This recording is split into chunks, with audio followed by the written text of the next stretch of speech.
Welcome to All Things Policy, a daily podcast supported by Pragati, a flagship media initiative of the Takshashila Institution. We're a bunch of policy nerds based in Bengaluru, and we like to bring a fresh perspective to Indian affairs and an Indian perspective to global affairs.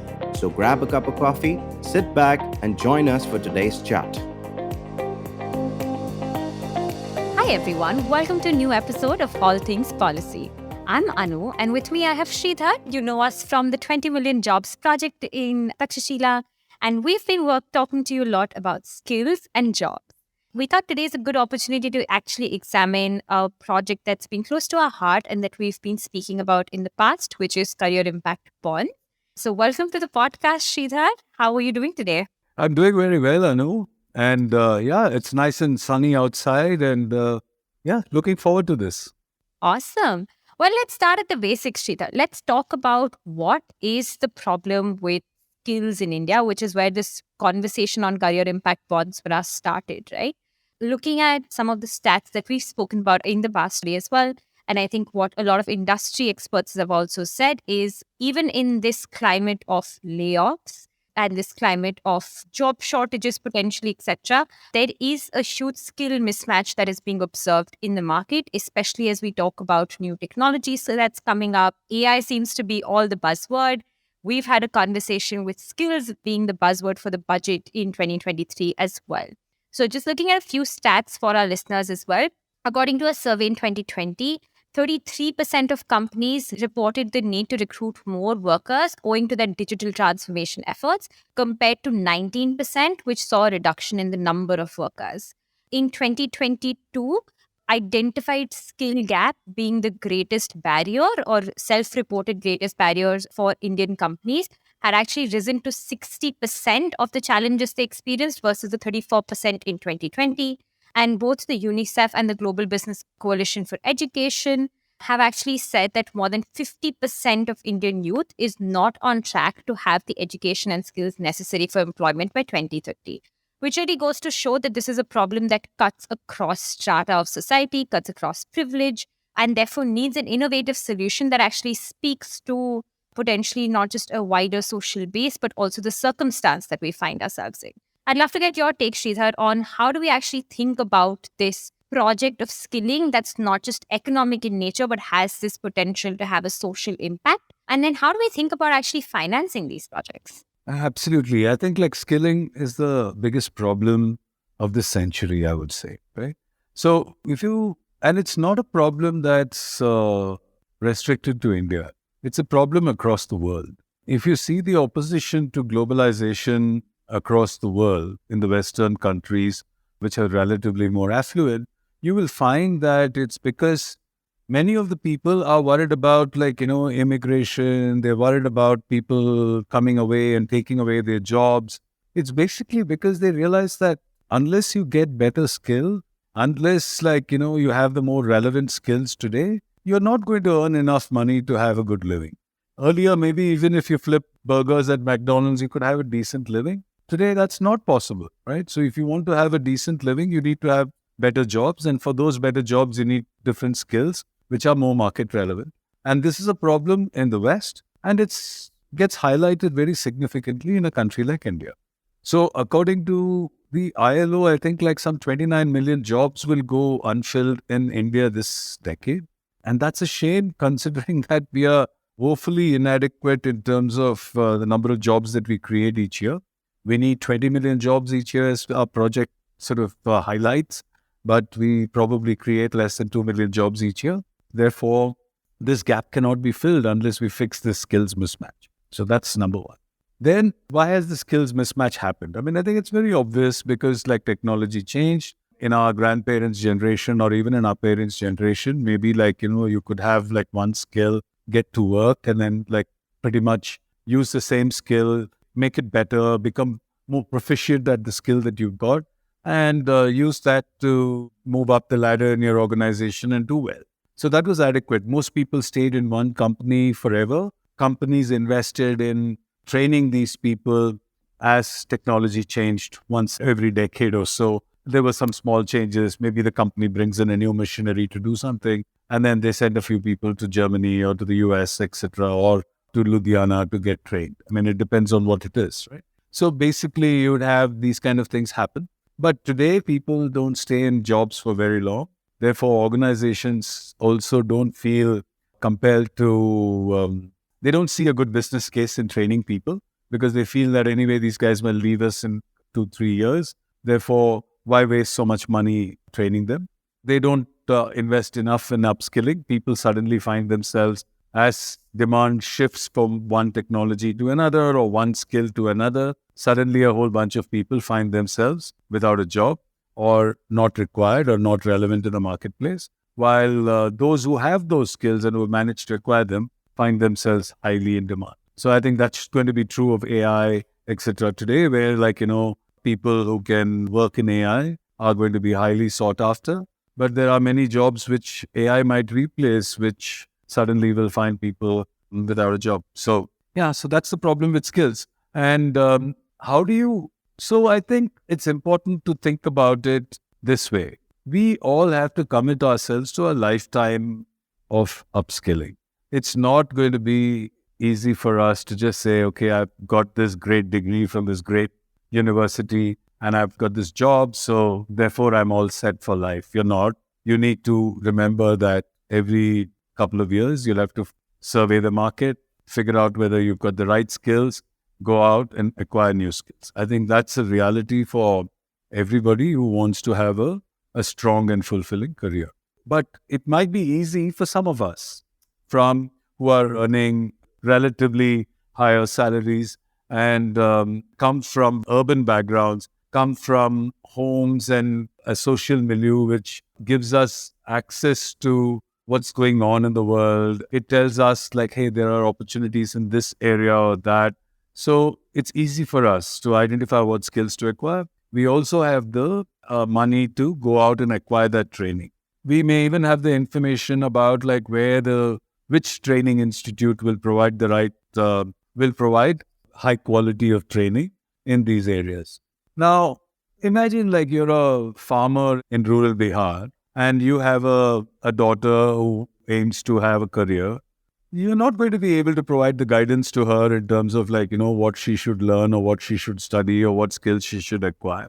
Imagine if she was doing a small job in a primary school in Bihar, and then she realizes that distance learning has become important, and therefore she needs to learn how to operate a computer.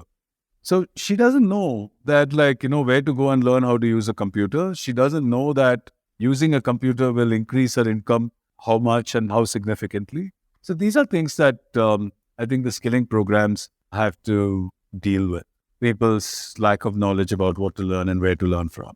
Exactly. I think, Sridhar, like I said before as well, to me, it is not, it's a systemic issue that goes beyond privilege as well. You're right. Of course, those of us who have privilege have access to skills in a much more traditional form, which is either through universities or paid models of upskilling, etc. And we have a better understanding of the milieu of skills that are available. But the opportunities that exist and the skills that the market demand, it is still quite subjective in a nature, our understanding of it, right? It depends on what my uncle may have studied or what my cousin may have done in the US, etc. So that brings me to actually my question in terms of how do we think of this in a manner that is creative and more equitable? Skilling has typically been either on demand, which is for people like us, is you could pay or potentially get a loan if you have that amount of social access, or it is philanthropic in nature, right? Where usually someone's going to give a grant and say, hey, I want to educate, say 100 girls in this rural town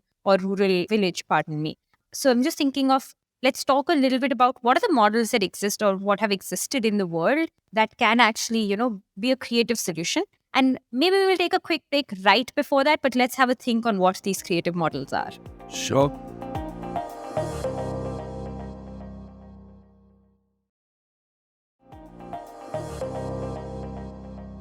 And we're back from our break. So, Sridhar, do you have any creative ideas on how do we make skilling financially equitable? Yeah, I think it takes me back 2 decades.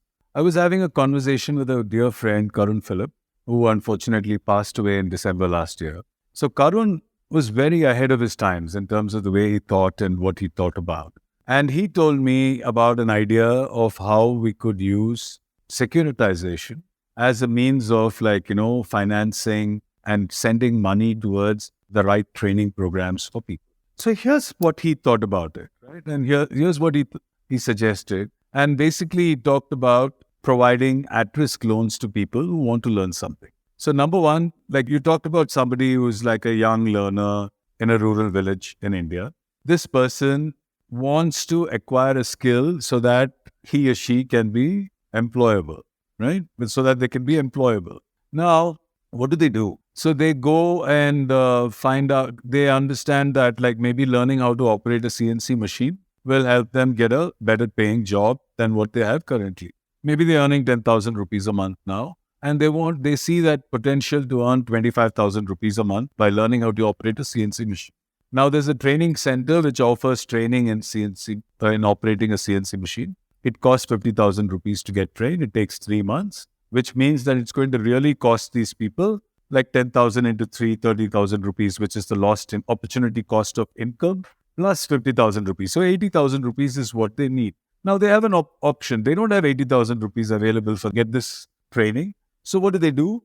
If they really feel confident that they can get a job at the end of it, they will borrow the 80,000 rupees in the hope that within like a few months, they will get this job, and with that job, they'll be able to repay this loan along with interest. Now, there's a possibility that they were wrong. And the quality of training provided by the training institute might not have been great. The training institute might not have tied up with employers who can come in and employ these people. Maybe the kind of machine that they were training people on is no longer in use and it has become obsolete and they're just training them in the wrong machine. So all these things can happen, and therefore this guy might suddenly find himself worse off than he was before because he's now borrowed money which he has to repay and he doesn't have a job. He's lost even the little job that he had before. So what does such a person do most often? They just don't go and get themselves trained. They give up. So imagine a situation where, because the risk of failure is too high for them. So therefore, what do? Imagine if somebody were to give them an at-risk loan. Training institute says, I'm very confident that you will get a job at the end of this. I'll give you 80,000 rupees, right? So you pay me 50,000 rupees as fees and I'll give you 10,000 rupees a month as stipend. While you're being trained, you have to repay me 80,000 rupees plus like a nominal interest. But what you do is you pay me a percentage of your future income. So assuming that in case you earn over 20,000 rupees a month, then you give me like 20% or 30% of your increased income for a certain period of time, subject to a certain cap, etc. And that will help me to help repay this loan.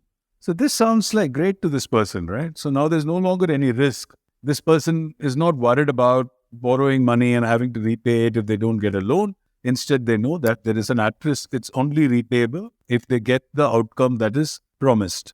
Now, think of this training institute. Solves the problem of the learner. So this learner can go out and acquire a new skill. Now think of the problem of the training institute. The training institute doesn't have unlimited liquidity to provide at-risk loans to everybody and wait a couple of years for the money to come in. They need the money to come in. They need some liquidity immediately. So what do? They take all these loans that they've given to hundreds of people and pool it together and create a special purpose vehicle, which will then securitize these loans and then create like tranches of senior tranches, junior tranches, and an equity tranche. The equity tranche is the most risky. The persons who own bonds within the equity tranche will be paid the last. They could be governments, they could be philanthropic organizations, they could be CSR funds of companies. And the junior tranche could be the training institute, which is taking a little more risk than somebody. And you have the senior tranche, which is a financial investor who comes in to do this. So, yeah, Anu, you wanted to say something at this point. Yeah, thanks, Sridhar.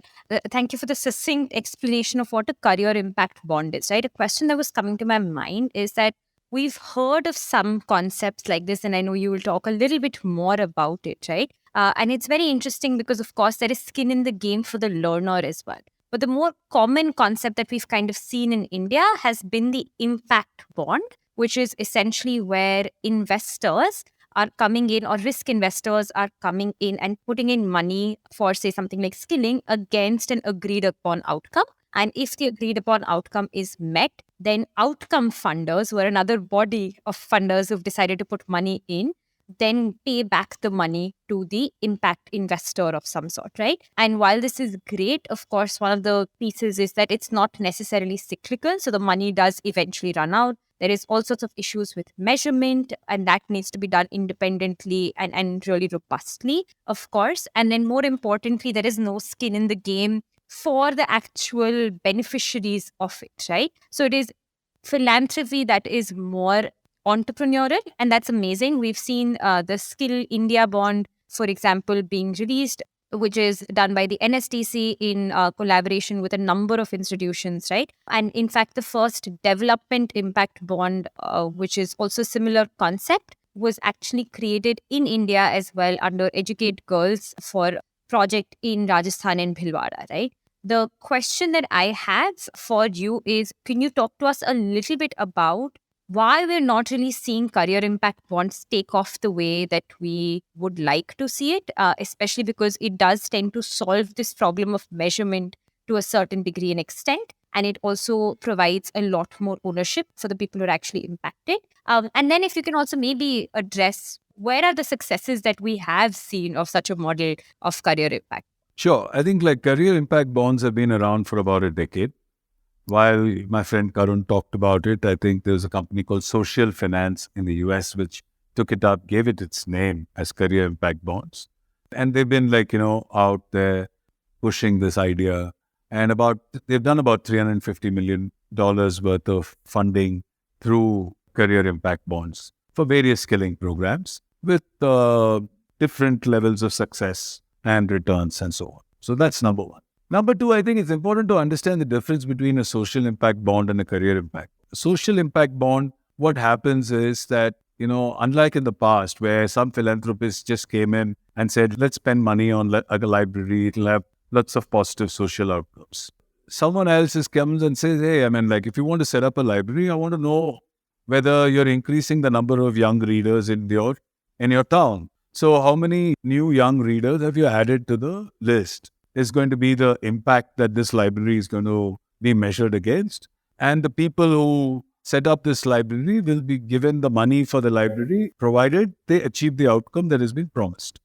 Now, a career impact bond is not very different in the sense that the training institute, if you look at it, will get paid provided it delivers on the outcomes that it promises the learner.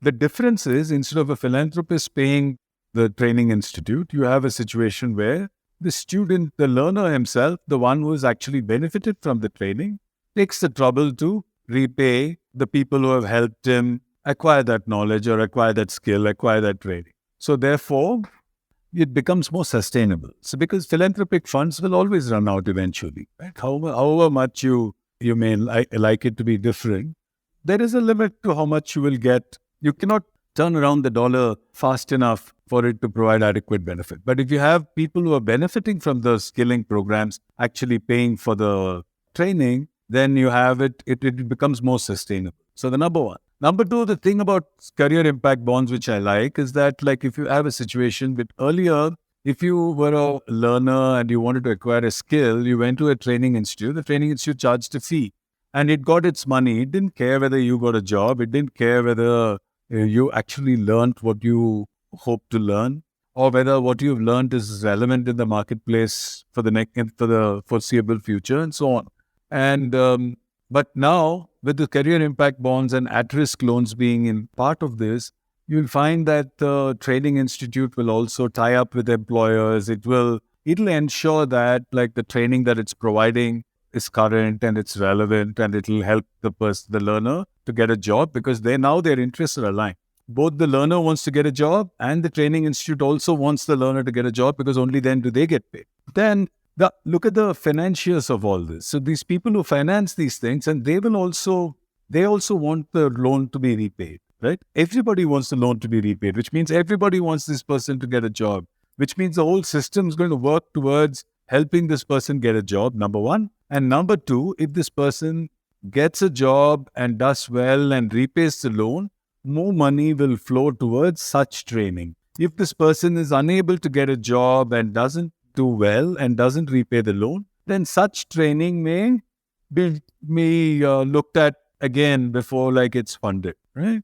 So therefore, it will ensure that money also flows towards training programs which are useful and help in generating jobs. So you don't need somebody top down sitting and deciding that here are these 10 skills that young Indians ought to learn, right? You don't need that. The market will see what is successful, what works, what doesn't work, and therefore help in directing liquidity towards those programs that are useful.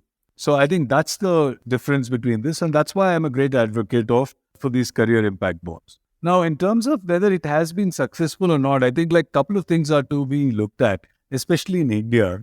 I think in India, we had a large number of people who were quite unbanked. So if you look at people who were looking for jobs, who needed some skills to be acquired, who wanted loans to go out and acquire these skills, etc., these were people who probably didn't have access to a bank account in the past. They were difficult to trace and manage. But now I think willful defaults can come down with access to Jandan, Aadhaar and mobile. With this triumvirate of JAM, I think it's much easier today to keep track of somebody's income. And if one of your learners goes out, gets a job, gets paid, and also India has become much more digital, much more, and there is also a trend towards formalizing of the economy. So therefore, I see that it's going to be more successful in the future than it was in the past. Earlier, I think we did not have a good mechanism of handling willful default, and therefore nobody really saw it as true means of actually getting money back. I spoke to a couple of people who were doing things like returnable grants. They said that they help train people, and then they said if these people get a job, we told them that if you can and if you feel like it, please return the money to us. So it's not like there's no contract to return the money, but it's just that a gentleman's agreement, if you will, where you say that, okay, if I do get a job, I'll repay it. And therefore you do that. So I think this willful defaults is the biggest problem.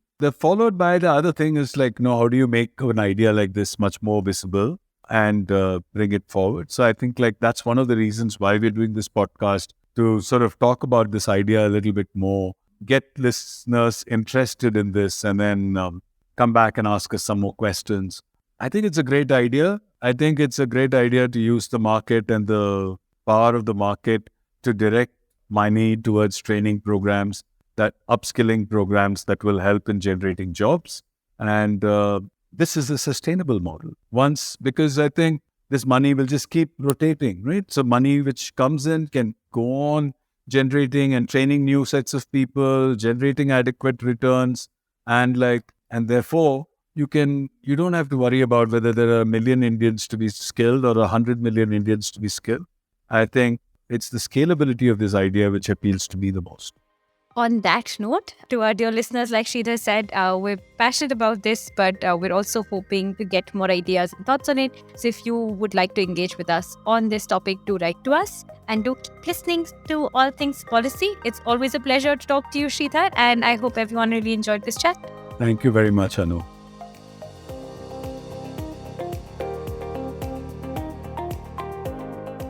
If you liked our show, don't forget to check out other interesting podcasts on the IVM network. You can tune into them on the IVM Podcast app, ivmpodcast.com, or wherever you listen to your podcasts. You can also follow IVM on social media. The handle is @IVM Podcasts on Twitter, Facebook, and Instagram. And hey, if you'd like to dive into Takshashila's research on technology, strategy, and economic affairs, check us out at our Twitter handle @Takshashila INST or our website takshashila.org.in.